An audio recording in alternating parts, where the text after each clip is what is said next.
The Weedsman Podcast. ChristopherMedia.net. If you look around, you'll see the world can be pretty smart. Okay, very smart. At Capella University, we think education should be smart too. That's why we're reshaping online learning with our FlexPath format. You can set your own deadlines, take classes at your own pace, even leverage your previous experience to move faster. So when it comes to earning your bachelor's degree, you know what kind of choice to make. A smart one. Visit capella.edu to learn more. Capella University. Don't just learn smarter. If you look around, you'll see the world can be pretty smart. Okay, very smart. At Capella University, we think education should be smart too. That's why we're reshaping online learning with our FlexPath format. You can set your own deadlines, take classes at your own pace, even leverage your previous experience to move faster. So when it comes to earning your bachelor's degree, you know what kind of choice to make. A smart one. Visit capella.edu to learn more. Capella University. Don't just learn smarter. Christopher Media. Let's make some noise.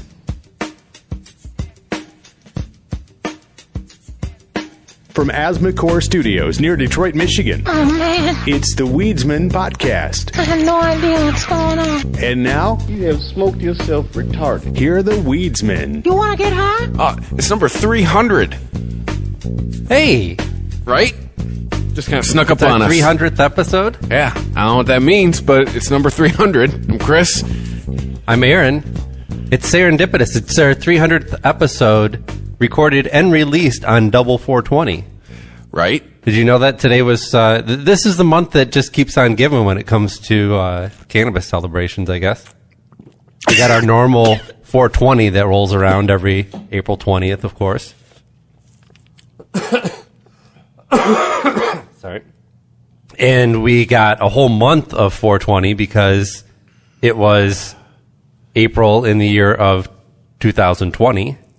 Oh, is And today, now, what's that? is today like a palindrome date or something? Well, if you say the date in the traditional format that the U.S. uses, and you without using the full year, right? You got to abbreviate the year too. So then you read it as 4/24/20, or Yeah. 4/20/4/20. It's a double 420. So it's double 420 today. Cool. So I don't know what that means. We're going to get twice as fucked up. Also, during 420. Yeah, it's double 420 during the month of 420. It's a lot of 420s. It'll never happen again, right? I mean, Well, not for 100 years. Or maybe? Maybe that's the thing.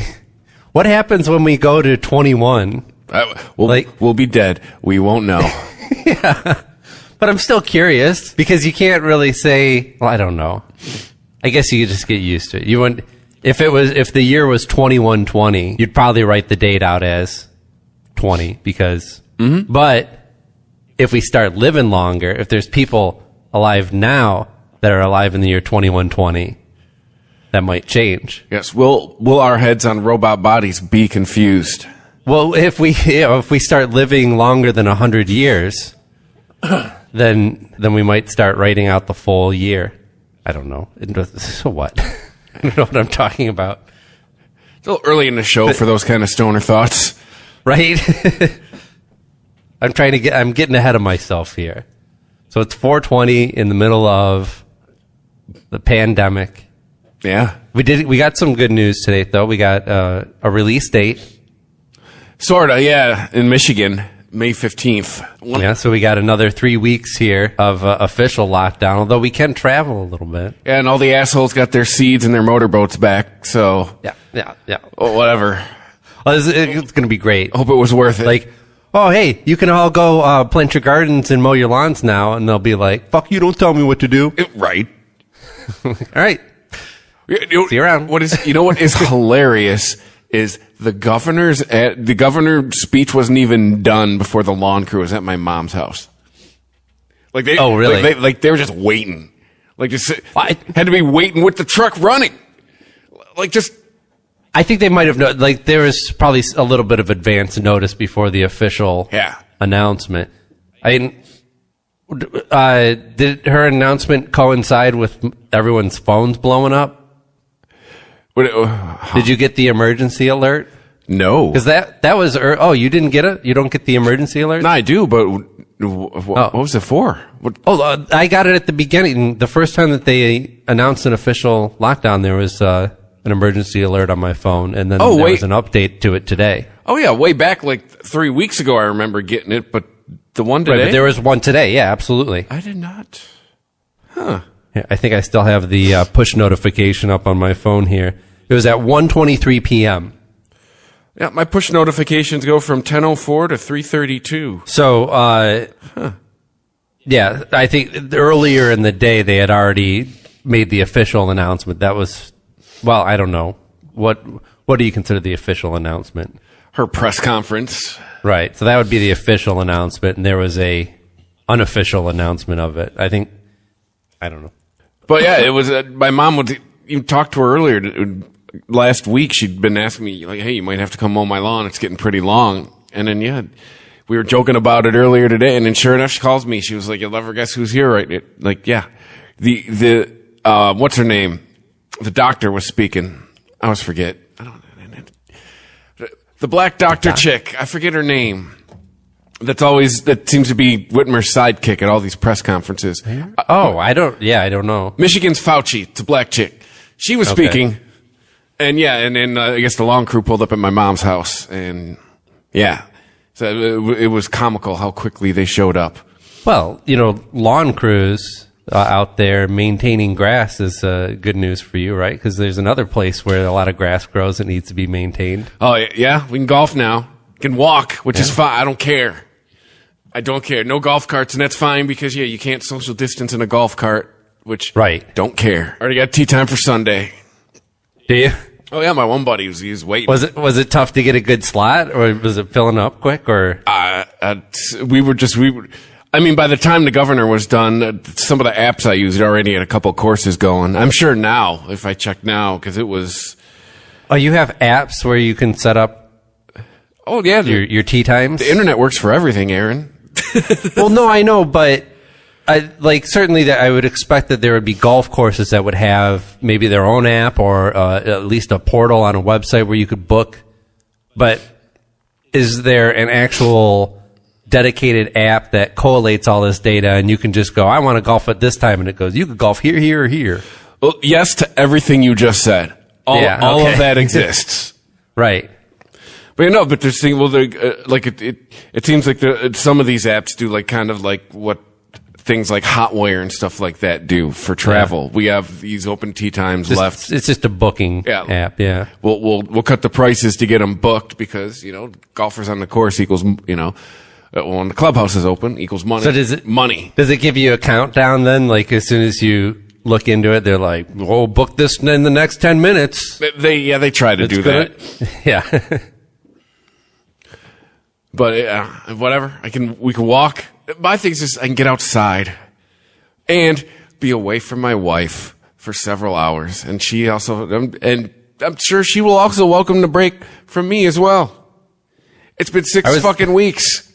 I was listening to one of the weirder podcasts that I like listening to is these two Swedish guys. Actually, I think only one of them's Swedish and the other's British. And they do like just a bi-weekly half-hour podcast. Sometimes they interview somebody, and they just talk about design.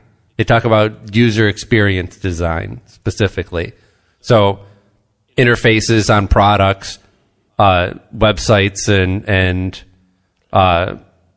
interfaces on phones and all this stuff. Everything that we use to access technology. And they were talking about the pressure sales of booking sites like that and how it turns more people off. Some recent studies show from using the app at all rather than doing the pressured sales technique that they think they're doing. I mean, I get it when you use the movie theater app. Like, they don't want somebody sitting on seats all day. So they're like, shit, or get off the pot. You got 5 minutes to clean this seat or else it's up for grabs again. Well, I mean, they can do that with, I think with golf tee times, because there's same things. Hey man, someone's going to be along to buy this. Sure. You can get it at this price now, or the price is going to go up and someone will buy it. Yeah. So you get to get outside and get your recreation, though. Yeah. I'm just excited to be outside for an extended period of time. Golf just seems like a no-brainer. I mean, what better sport for social distancing? Yeah. There's no contact between players at all. You have a wide open field to play on. Yeah. The closest you get to each other is on the green. Right.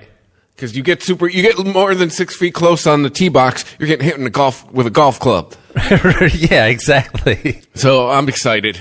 And yeah, I'm actually excited to go back to work. But although that's where my job's in Wayne County, so it's probably still going to be a while before they let us in the building. Do you think it's going to be like at the end of the May 14th or 15th deadline or whatever that was? Or do you think it's going to be longer for you? I mean, we got an email today that said, hey, Michigan has lifted their restrictions. What does this mean for you? Nothing. You're working at home till further notice. Yeah. My guess is they're going to probably wait at least a couple weeks for that to last before they even think about letting us back in the building. Yeah. Like, we're going to have to see a lot. Well, we're going to have to see we have to adhere to those national guidelines, right? We're going to have to see what's it, 2 weeks of declines and everything, to get into phase 1 and then phase 2 and all that crap. Well, I'm wondering, like, it'll probably be a while before I go back to work because I can easily work from home. Mm-hmm. But I don't know. I was thinking, like, my boss might want to just nix the office altogether. He totally could. Less overhead. It would. Yeah, exactly. Pay you guys I mean, more. the downside would, like, he has meetings where he brings people in and he'll give us heads up and even say, hey, can everybody make sure that they're on time or here at like 8:30 at least? So, because I've got a client or a prospective client coming through and I want to, you want to show off a busy office. Those are the days where they're like, hey guys, shirt with a collar. See you tomorrow. Yeah, he's not so much on, I mean, most of the guys are pretty good about the office casual. Occasionally, like, one dude wears open-toed shoes, no socks, and I'm like, what? I've been getting away with not office appropriate. I've been getting away with wearing tennis shoes for a year, but it's because they're all black. No one's noticed. It's office casual, very casual. Emphasis on the casual. Gotcha. But yeah, who knows? This isn't what I wanted to talk about. What were we talking about? Getting outside. I got outside today.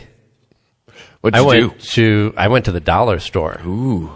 That is 0.6 miles away from my house. Luckily, because still not having a vehicle, I'm lucky enough to have a place that I can go to. A dollar store is actually pretty essential to me. One of my life-sustaining drugs is sold by the dollar store. Coffee? The allergy medicine. Oh, literally. Like you actually really... no sarcasm. The primary defense for my asthma is taking allergy medicine, Certazine.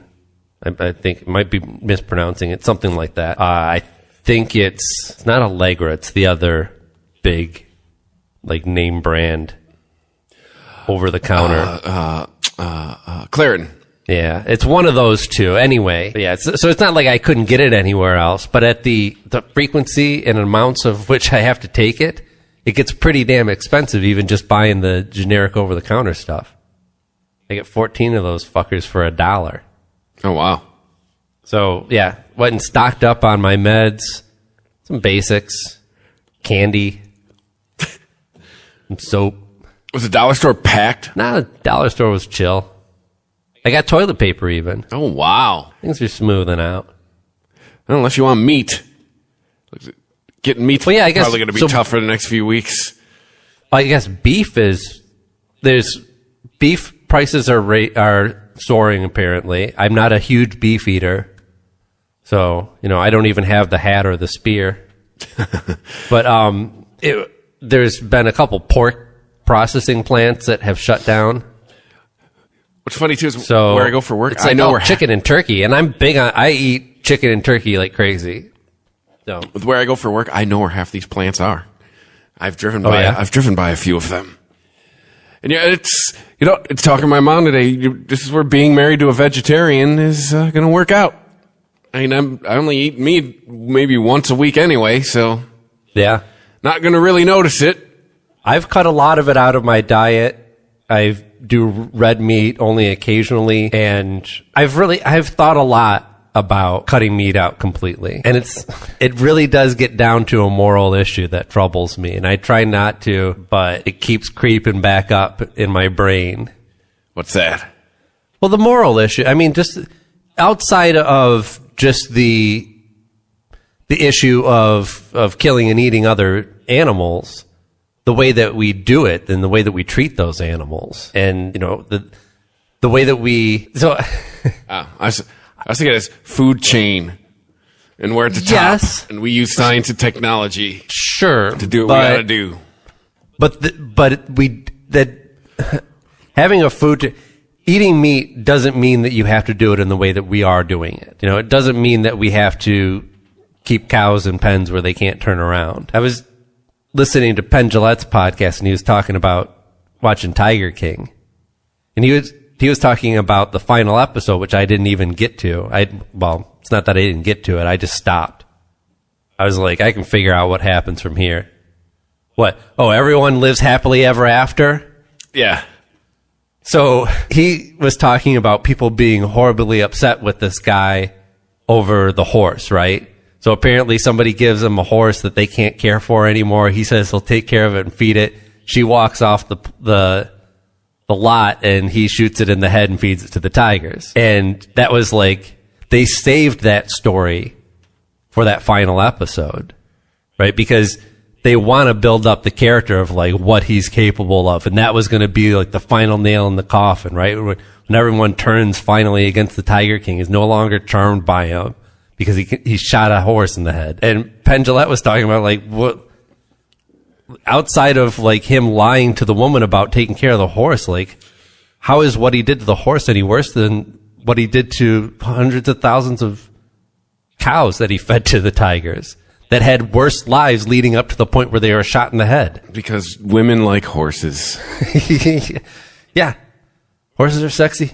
Cows, not so much. Same reason we eat cows and not cats. Or what was it? So- It's George Carlin's routine, right? We love the cute and cuddly ones. Fuck the ugly animals. Those are the ones we eat.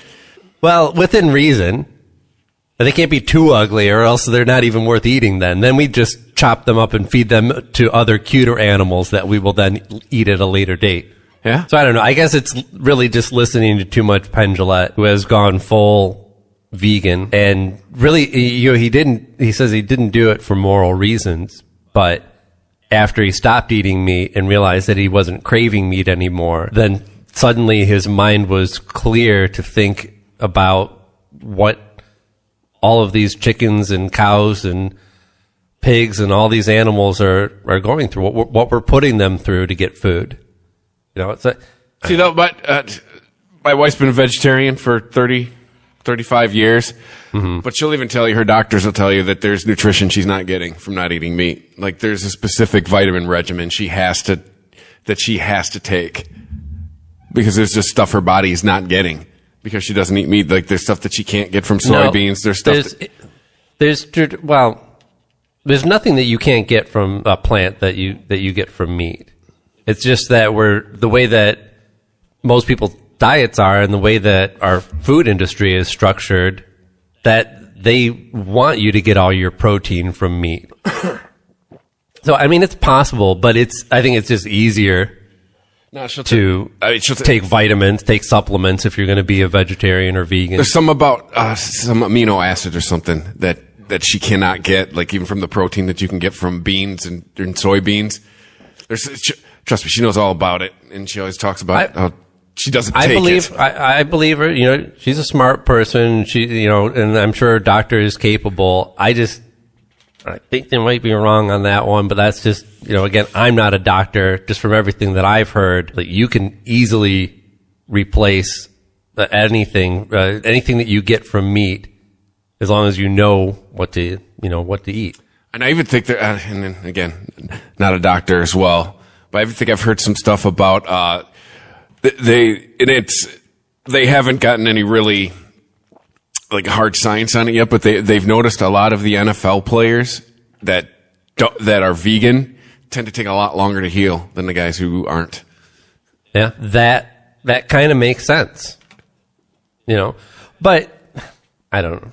I didn't want to get into like the whole moral debate, but even though I did bring it up, you know, and that's totally possible, but it's just weighing it, right? You have to, if you consider that animal to be absolutely nothing worth your, not worth your consideration at all, then it's all worth it. Yeah, give me the meat so I can heal faster and I don't have to do supplements and I can have savory food that I love eating, you know, but it's not a binary choice. It's like what we're talking about with turning on the economy versus everyone dying. It's not a binary choice. It is possible to live healthy, have all the stuff that you need to, you know, all the stuff that your body needs, and to still have meat eaters in this country and not slaughter animals in ways that is just should be, the way that we treat animals is not really about them, it's about us. We are the ones who are smart enough to learn to figure out a different way. It's not up to the cow to figure out how they want to be treated. It's up to us. I just also look at it too. So animals would eat us given a chance. It's kind of the other yes, way. Yes, they would. And they don't give a fuck about how they do it. But I guess I'm talking about life and death situations where an animal would eat a human. Well, a cow wouldn't. I mean, I'm just saying when it comes to carnivorous animals, yes. They don't give a shit. Right, but we're not but the food chain thing only goes so far with me because, like I said, at a certain point, our species developed enough intelligence to figure out all kinds of shit. You know, we figured out all kinds of ways to make our lives easier. And in return, we've also made the lives of other animals on this planet more miserable. And that's what reflects poorly on us as a species. All right. So that it's not, I'm not trying to, maybe it's not much of a distinction, but it makes a difference to me. It's not the PETA argument of every life is equal. They're not. We have clearly evolved far beyond any other life form on this planet. Now, whether that gives us certain rights to do whatever we want with it, I don't think that's a given. You know, it's certainly our standard behavior, but I don't think it's always going to be like that. Fair point. Hold on one second. I've been getting messages and now I got a phone call. No problem. Oh, hey, I'm doing a podcast right now. All right, are you drunk? Oh, okay. All right. Bye. All right. Sorry, that was my ex checking up on me because I don't know. I was having a rough day yesterday, and she was just making sure that I was staying sane. And she's getting fucked up in her garage away from the kids. So. Yeah, but she's got it easy. They're teenagers at this point. They're self-supervising. No, but that's the thing with like teenagers. Like, yes, they will just hold themselves up in the room and not talk to you about anything, but that doesn't mean that they're doing fine. It's true. Hopefully we have a normal-ish summer on tap. We can all get it out and then be put right back in our houses in the fall when all this flares up again. Right? The Weedsman Podcast. ChristopherMedia.net. ChristopherMedia.net. The Weedsman Podcast. Did you hear they're doing Parks and Rec reunion? Oh, yeah. I saw that this morning. That's great. Because that means the door's open for the reboot now. I was telling Mandy, it's been 5 years later. None of them are really setting the world on fire, except for Chris Pratt. Sure, yeah. Well, I mean, Amy Poehler's been, she's done a few films, but she's been really successful as like just a writer and producer as well. Yeah. But it's... And what's his name was just in Devs and had it critically acclaimed and probably is going to win awards for his performance in that show. Which just took him 5 years. Remember, Parks and Rec ended in 2015. Yeah. Well, it is a good time for, even if it's just this. Yeah. You know, I mean, that's something. The thing is, so this is going to be, it's basically going to be a Zoom meeting, right? Yeah, what it sounds like, yeah. Which is fine. You know, it'll probably be better that way rather than having them all like on couches on a stage And, some C-list celebrity asked some questions. What was it really like behind the scenes? Oh, yeah, Rip, remember that Friends thing that was supposed to happen for HBO Max? Right. It sounded like they were just going to sit around and be like, hey, remember when we were on Friends?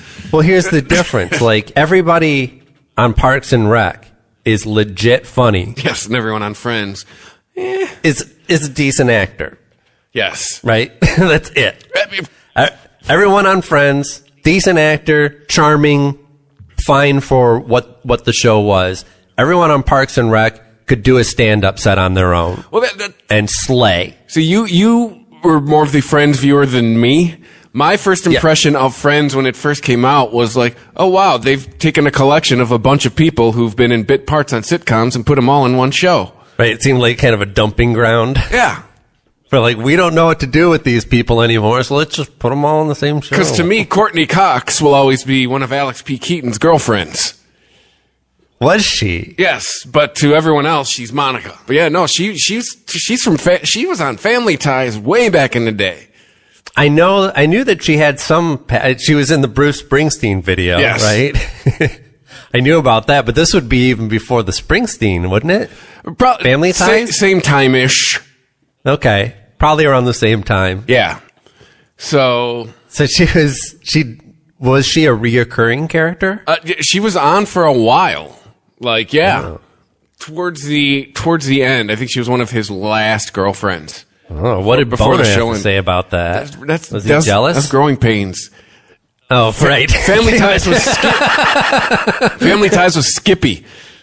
Oh, right. Skippy. Thank you.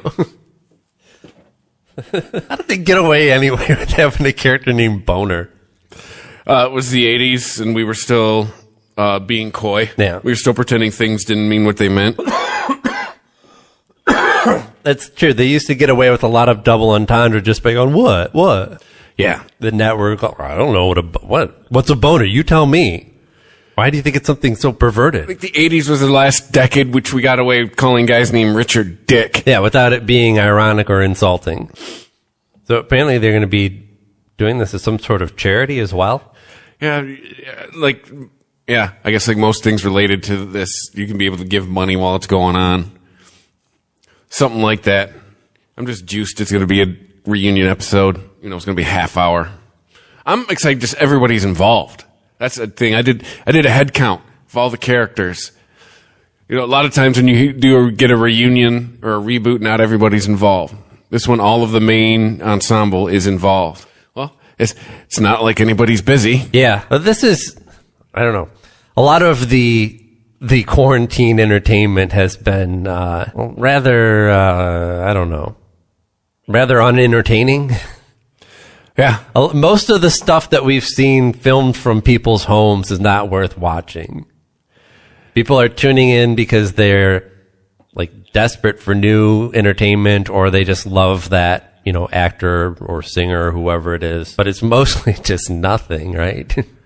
Yeah, well, the Zoom device can only go so far. And we're like 6 weeks into it being on, Yeah. The Brady Bunch format on everybody's TV, right? It's essentially what it's turned into. And how much more is Saturday Night Live been going, or did they only have that one show? I think it was just the one. Oh, okay. Because how long can this device last? Yeah. Yeah, I guess it wasn't supposed to be. I think they just wanted to put out an episode because they were like, hey, don't forget about us. Yeah. We're still here. Yeah. And they did absolutely every joke they could do with the format they had, and that was it. Yeah. But whereas podcasts have adapted quite well for the most part, most of them not having to adapt at all. Yeah. Did you see that? It's kind of insane that it took Adam Carolla's podcast 6 weeks to finally get a setup where everyone was recorded remotely with a professional sounding mic. Right. And you didn't have the intro breaking up over Skype. I'm like, guys, come on. Mm-hmm. You're like the pioneers of this podcasting shit. You should be on top of this. You're still tied to the old studio ways of doing a recording. Do you figure Dawson actually runs a recording studio? Really? We don't know I know, and you hear him over Skype doing this, and I'm like, why the fuck isn't... Dude, the Scrubs... Maybe it was just a scheduling thing, and maybe they didn't want to dump more money into something that was going to be a temporary situation. I can understand that. How much could a remote recorder on each computer cost? Nothing. Exactly. Like $150 for... you probably already have the mic, so just you buy everyone an interface for $150, and that's it. Like, everyone's got headphones. I'm sure you've got some mic cables and some stands laying around. Yeah, they're supposed to be like the granddaddy of them all podcast. I mean, I listened to that Scrubs Rewatch podcast. They're doing it over Zoom, and they do local recording. Both of those guys sound like they're in the studio because they both got a recorder running on, like we're doing right now. Yes. It's not hard. We're over Skype right now when we're hearing each other, but I'm recording my source locally, and you're recording yours, and I'm going to paste them all together. It's not rocket science. It's actually quite easy. Even like there's tricks that people use, and I've tried this before. Like you do a clap or something with a hard transient that you can see on the recording and use to line up. But if you're just matching a 1-to-1 track of like you've got a track of me recording over there, and I've got one of me over here, then it's like 5 seconds to line them up, and you're done. Mm-hmm. Yeah, not hard. Did you see that the millionth podcast on the Apple Podcast Store was published this following week or this past week? Millionth podcast. Yes. So the millionth episode, like I was almost asked if it was downloads, but that would be stupid. Yeah. That probably happened in the first year. Yes, but no. So the millionth actual unique podcast that was delivered to the platform. Yes. Whose was it? Didn't look that far into it. So yeah, 1 million.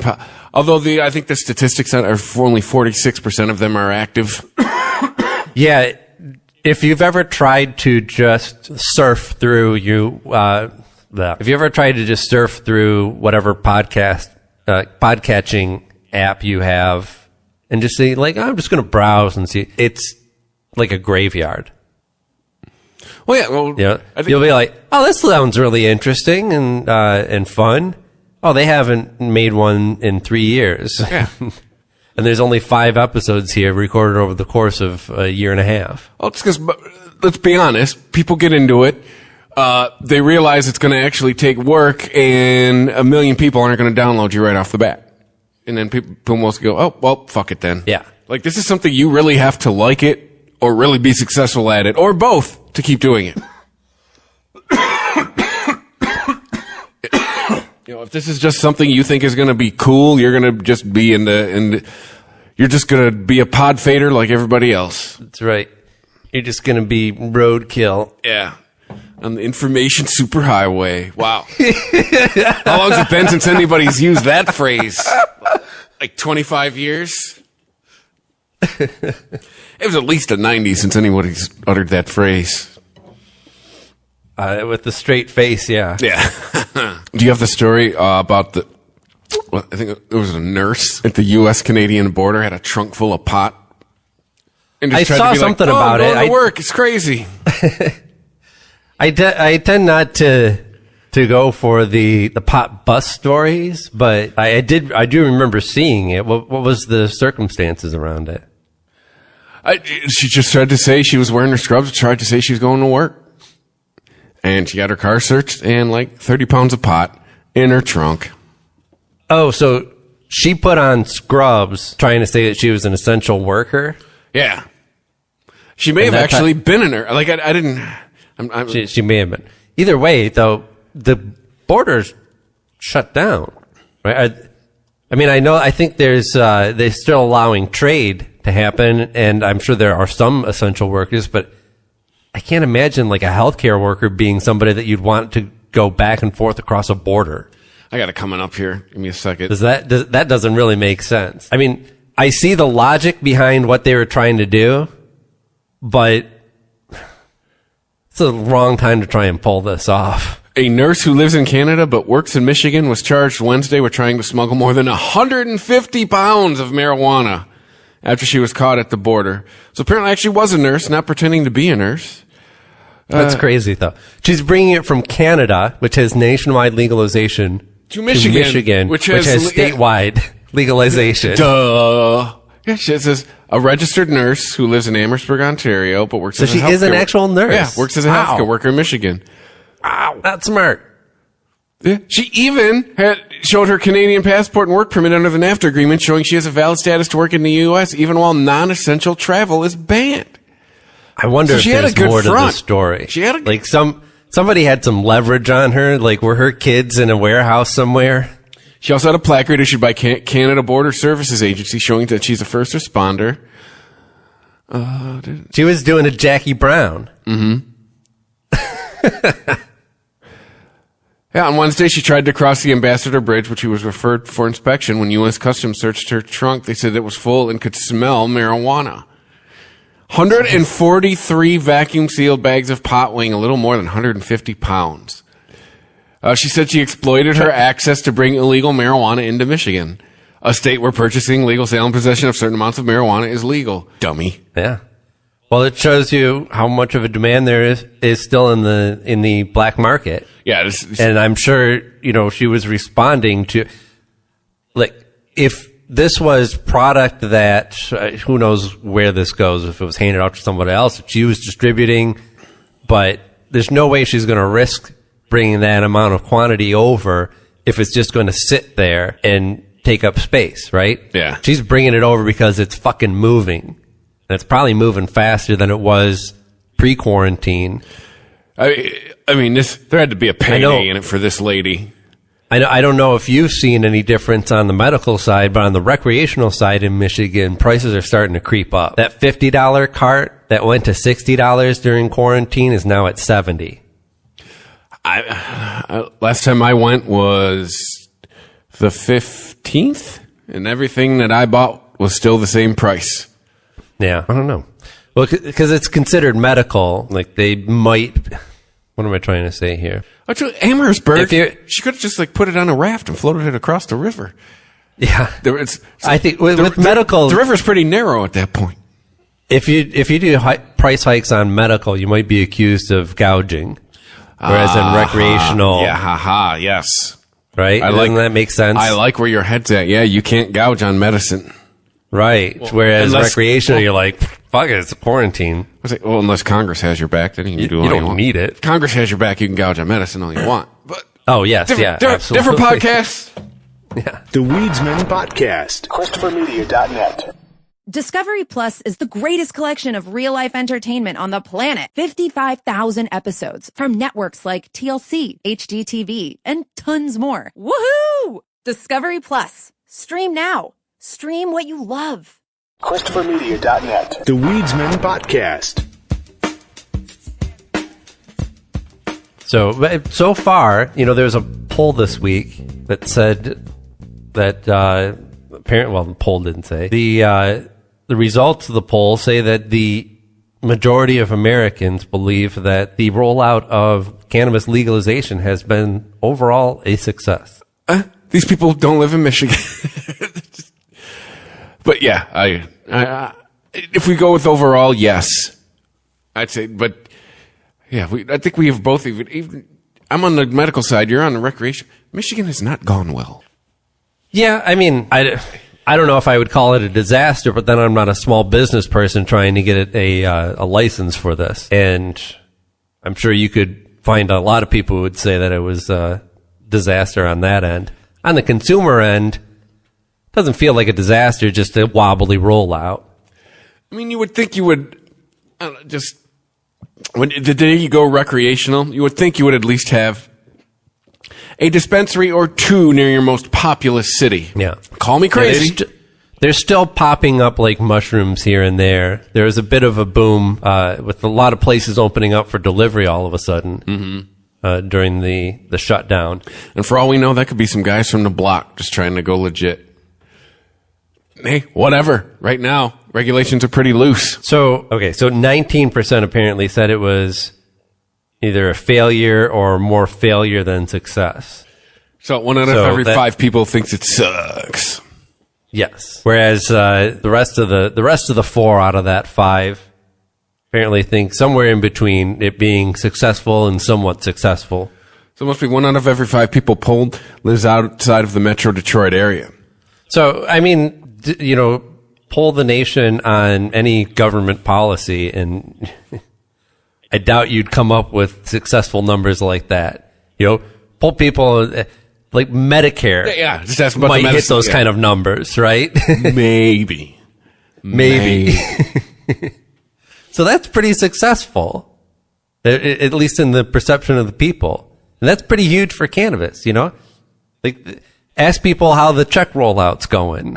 Yeah. Was it not bad for a group You of ain't people? hitting those numbers. Not bad for a group of people that's not supposed to have their shit together and it's high all the time. Yeah. Yeah, also, not bad for something that overall we've been following. It's not been super successful rollout. Yeah. There's been areas where it's been kind of breezy, but usually it's a lot of crazy stories about, weird regulations, and overtaxing and all kinds of stuff that gums up the works. Layers of bureaucracy. That's the American way. Yeah.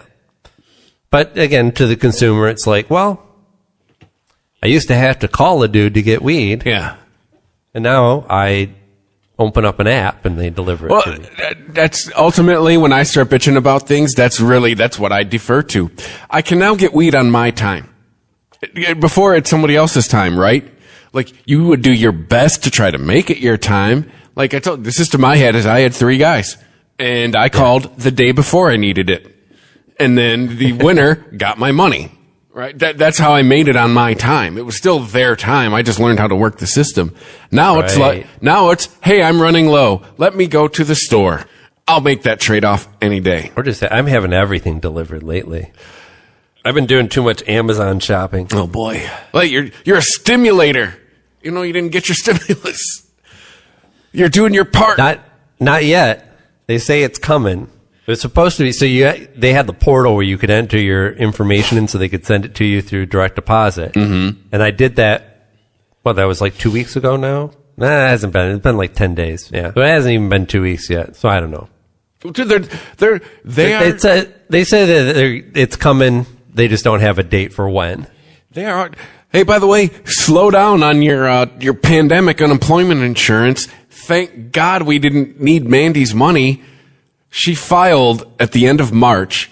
It just got communication today, a week out from May, that says, hey, everything's going to be approved and you'll start getting your money next week. Hey, slow down. I said, thank God I kept my job. And we like, if we were waiting on that money, we'd be fucked. Sure, but you do realize that they've never seen this amount of unemployment claims before. That's one thing I've kept telling her. Like, yeah, like listen, this is unprecedented. The system was not designed to ever handle this amount. You just got to show her the chart. It was right? unthinkable. Yeah, see this line all the way up here? That's where we're at. This is a line we've never had before. So no, but trust me, I get it. But at the same time, like. But at the same time, there's legitimately people yes. in desperate need right now who you and I have been fortunate enough to keep our jobs and all this and be able to pay our bills still. Like people, we're very fortunate. The people, like I said, the people whose jobs, mostly servers, bartenders, right? Probably people whose jobs just evaporated like that. Yeah. Who've been 1099. We know a lot of 1099 people too who've been just waiting for this money, who've been taking every deferment they possibly can. Well, that's, the gig employees, they say that there's going to be assistance coming for them as well. I think 12 states already have programs for, Uber drivers and Lyft drivers and all that stuff. That's the wave Mandy's caught in because she qualified as part of those people because she was low wage because she was a substitute teacher. So she was in that wave. And I'm saying Michigan has been ahead of the curve. They're one of the 12 states. It's the end of May. Yeah. I feel bad for, these people who've been who've been sitting there waiting. They've been made these promises and they're just waiting. And I get how government bureaucracy works and I get it's not a light switch, but at the same time, it's like, I just feel bad, for people who've been waiting. If you were the sole breadwinner and you were a server, you've just been fucked for the last 6 weeks. So yeah, slow down government. Anyway. See what happens? You bring up the government. At least now, it somehow always comes back to COVID. Well, I guess there's Shut up, Siri. Right? Mind your own business. What was it? The Bay Area always means San Francisco Bay. Yes. Yeah, okay. San Francisco, San Jose, Silicon Valley, that whole area. Yeah. In Vallejo, California, there's the Vallejo Holistic Health Center, and they've actually set up a virtual bud tender system. So, they've actually got a picture of it. I got to show you what it looks like. It's kind of weird. So this is a dispensary that you can go to where you don't have any human contact. And it kind of looks like an outdoor voting booth. Like there's just these little stalls that you go into and there's a touch screen there, which by the way, like I understand, eliminating the human element so there's no contact to be made, but the touch screen kind of kills all of that because every customer now walks up and touches the same screen. Yeah. In the same spots over and over again. Well, I guess my question is, are we sanitizing the screen after every customer? Yeah, who knows? It's just like a bartender, Anne Marie explains, who is one of the bud tenders at this site. They are fixing drinks. We are fixing pot. Are you? I mean, I understand the term bud tender has been used for cannabis workers all across the country, but I have not had one of them fix me anything. They didn't prepare anything for me. They pulled something off of a shelf and handed it to me. Like a bud tender specifically would be for a place where you could go and smoke. Well, bud tenders. And you could go, hey, give me some of that OG Kush and roll it up into a nice fatty for me. And yes, if we go by the actual meaning of what a bud tender, they should be able to show you the pot, let you smell it. This is just curbside with a screen. Yeah. Because really, what they're describing, I read it, it's no different than when I went for curbside a couple weeks ago. Someone just when I went, they just stuck the basket in the car. You stuck your money in it. They went in, got your shit, stuck the basket back in the car. All right, have a good one. There was no human contact. Yeah, and you didn't have to touch anything. No. Right? The closest thing to human contact was their hand holding the basket that was stuck in my car. Yeah, so I don't really get this because it couldn't have been cheaper to set up. Like, how much did it cost them to set up 1, 2, 3, 4, 5, 6 at least stalls in this picture that I'm looking at? Each with their own large screen TVs with the menu above it and a touch screen for ordering below it. Yeah, this looks like curbside with a lot of overhead. A lot of overhead. So all of that, you put in all that stuff versus developing an app or just having a nice website that people could order from. Because who doesn't have like a phone or a computer or something that they could interface with to order from that they already own? People on assistance have smartphones. All right, they're now accessible to everybody. I guess you know what? You know why they did this? Because we're talking about it. This is their hope. We're talking about it, and I'm sure Fox 2 KTVU in the Bay Area talked about it because it's the website you sent me. And yeah, and I'm sure this. So I mean, really, I think we hit them on why they're doing it because this just looks like just. No, well, go ahead. I mean, like this is a whole setup. This had to have been a legitimate business plan, not just a publicity grab. Oh, so this is like a trailer that they've set up in the parking lot of their place. But I'm seeing at least $1,000 in overhead just with these two screens. For one booth. Especially if one's a touch screen. Yeah. And then, so there's 6 of those in that trailer. And this is why your cartridge was $100 in the Bay Area, kids. Mm-hmm. So, but they do show, so on the screen above, they show the person behind the counter. They've got, a little camera or something that they're going around with, and they can show them the products on the shelf, and you can interact with them. So I guess it is different than using, an app or a website. But then again, I mean, maybe people's experience have varied, but I don't go into a cannabis shop looking for advice, right? I'm looking for what's on sale. Yeah, pretty much. Like, what am I going to ask? So does that stuff get you pretty high? Yeah. Well, when I used to go out, how about this? Does that one get you high? I say when I used to go out of state to like Oregon and Washington, and if there's a place I'd never been before, or they had products I wasn't familiar with, I would ask them, "What do you smoke?" Yeah. Person who sells weed for a living, what do you sample? Because that's what I want. That's a very good point, because that's something that you don't get through the website, right? Yeah. If they're promoting something on the website, it's because they have too much of it. Yes, exactly. It's not because it's the good shit that the employees smoke. Yeah. I don't want to know what's on sale. I don't want to know what the highest ticket average thing you can sell me is. I want to know what you, person who sells pot for a living, what do you smoke? Yeah, like when you go to a restaurant that you haven't been before. Yeah. Get the recommendation of what the waiter likes. I've been seeing a lot of stories about what people are spending their stimulus money on and how many are spending it on liquor and video games and cannabis. And I'm like, shut the fuck up. Who cares? Right? Wasn't the whole, yes, the point of this money is so that some people without a job can get by, even though I don't know how far down the road $1,200 is going to get you. Certainly not 10 weeks like Mnuchin thinks. Thanks for half a month. But ultimately it was to stimulate the economy. So fuck you. Buying liquor and video games and cannabis are all stimulating the economy. Those are all parts of the economy. The whole point of being given this money was to dump it back into the economy. Who cares what it's on? It's just as valid as whatever people are buying on Amazon. All the streaming content that people are paying for, everyone's signing up for Disney Plus, Netflix subscriptions are going through the roof. Those are all valid purchases. Those are all stimulating the economy. Stop trying to shame people because they do things that you don't necessarily approve of. Yeah. You think video games are non-essential. Guess what? I agree. Video games are non-essential. They are also really fun and a relatively good deal, a good bang for the buck when you look at the amount of entertainment that you get. Sure, it looks expensive, $300 to $400 for a system, $60 a game.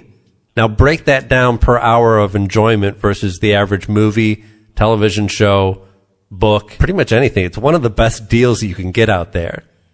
$60 buys you 40 hours worth of entertainment on average. It's not bad. And the way I look at it too, I think everything you just said, it's a bunch of bullshit. 10 years ago, I did not think it was a bunch of bullshit.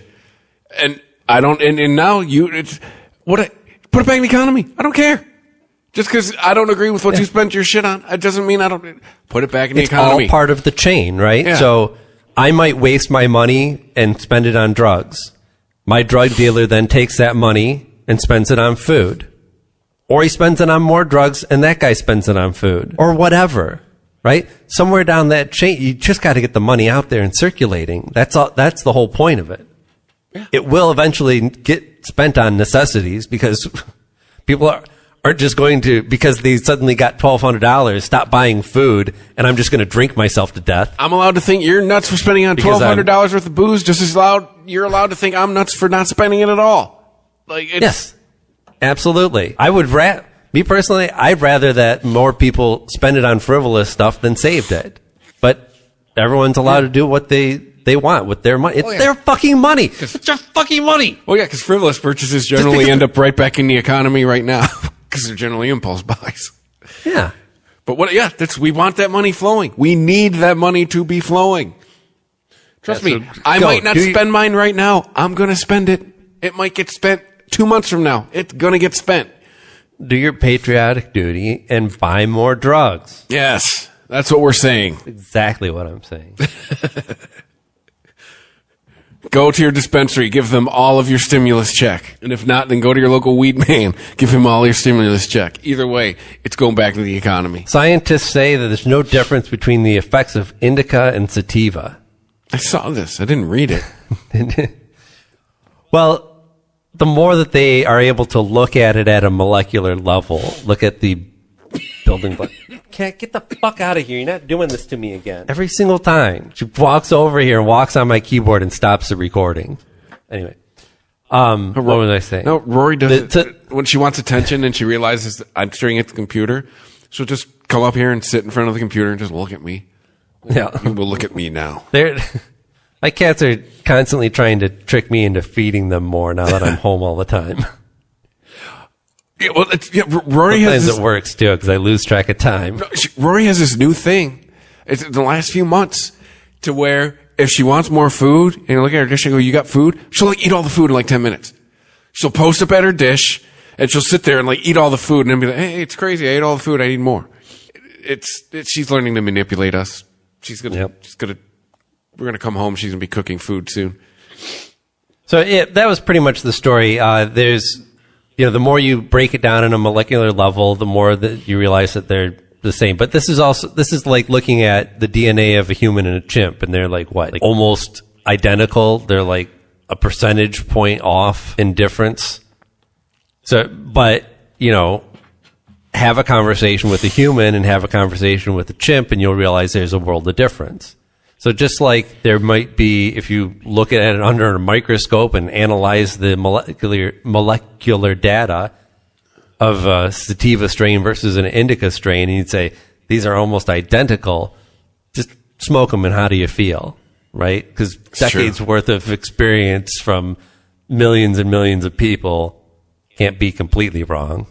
What if it's been the world's biggest placebo study? I mean, it's also pointless. Like, it's all high, right? And then what this study's really saying, hey, it's all high. Right. And that's the thing though, how do they classify it in the first place, right? We understand that there's different strains and there's different qualities to the way that they grow, but ultimately how it gets marketed to the customer is, hey, this stuff is, because there's so much hybrids out there and crossbreeding, it's just, this one's more indica dominant. That's the indica. This one's more sativa dominant. That's the sativa. Pretty much. One makes you nap, one makes you clean the house. And apparently they're still working on why that is.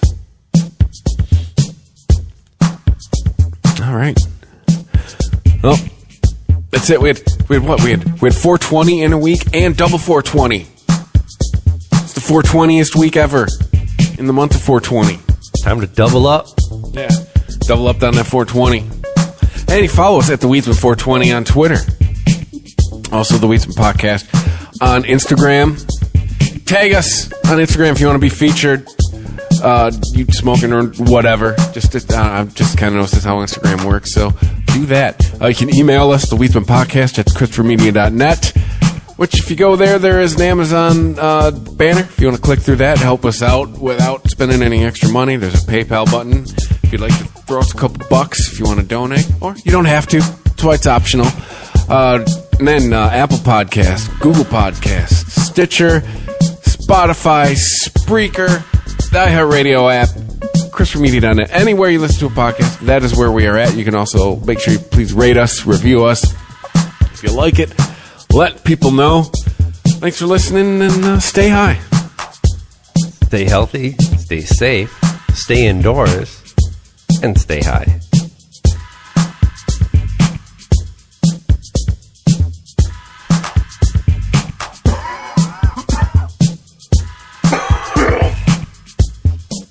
All right. Talk to you later. Yep. The Weedsman Podcast. ChristopherMedia.net. Imagine the greatest collection of real-life entertainment on the planet, all in one place. Go ahead. Dare to stream with Discovery Plus. 55,000 episodes from networks like TLC, HGTV, Food Network, and more. If you can dream it, you can stream it. See what I did there? Discovery Plus. Stream now. Stream what you love.